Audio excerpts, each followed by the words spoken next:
তুমি কি কারো সামনে কথা বলতে গেলে লজ্জা পাও বা কথা বলতে পারো না? মনে হয় কি উল্টোপাল্টা কথা বলা হয়ে যাবে। তাহলে আজকের এই ভিডিওতে আমি তোমাকে শেয়ার করব এমন 6টি সহজ টিপস যেগুলি তোমার কমিউনিকেশন স্কিলকে গড়ে তুলবে আরও শক্তিশালী। আমি অনিরুদ্ধ, তোমাদের পাশে আছি সাফল্য বাংলা ইউটিউব চ্যানেলে। টিপস নাম্বার 1, যে ব্যক্তি সামনে আছে তাকে গুরুত্ব দাও। তোমার সামনে যে লোকটি আছে সে যদি বোঝে তুমি ওকে গুরুত্ব দিচ্ছ, মন দিয়ে ওনার কথা শুনছো, তাহলে সে তোমার কথা শুনবে। চোখে চোখ রেখে কথা বলো। ও যে কথাটা বলছে সেটা আগে বোঝো, শোনো, তারপর তুমি তোমার উত্তর দাও। টিপস নাম্বার 2, সোজা এবং পরিষ্কার করে বলো। লম্বা কথা নয়, ছোট্ট করে স্পষ্ট করে বলো। যেটা ভাবছো সেটা বলো, ঘুরিয়ে পেঁচিয়ে নয়। টিপস নাম্বার 3, প্রতিদিন নতুন কিছু শব্দ শিখো।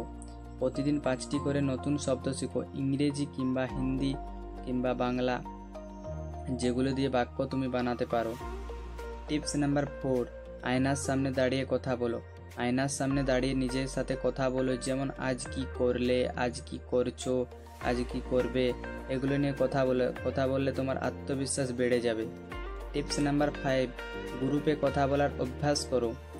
বন্ধু বা পরিবারের সঙ্গে টপিক ধরে আলোচনা করো, যেমন ক্রিকেট খেলা সম্বন্ধে বা আবার অন্য কিছু হতে পারে, অন্য কিছু নিয়ে আলোচনা করতে পারো। টিপস নাম্বার 6, প্র্যাকটিস ছাড়া কোনো কিছু হয় না। প্রতিদিন একটুখানি করে প্র্যাকটিস করো। মনে রাখো, কথা বলা কোনো ম্যাজিক নয়। যত বেশি বলবে তত তোমার শেখা হবে এবং জানা হবে, বুঝবে এবং তুমি কমিউনিকেশন করতে পারবে অন্য মানুষের সাথে।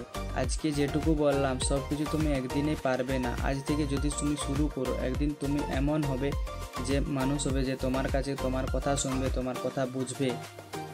ভিডিওটা শুনে যদি একটু কাজের মনে হলো তাহলে লাইক করে, কমেন্ট করে, শেয়ার করে দিও। চ্যালেঞ্জটা যদি একটু ভালো লেগে থাকে তাহলে সাবস্ক্রাইব করে পাশে থাকতে পারো। দেখা হচ্ছে নেক্সট ভিডিও।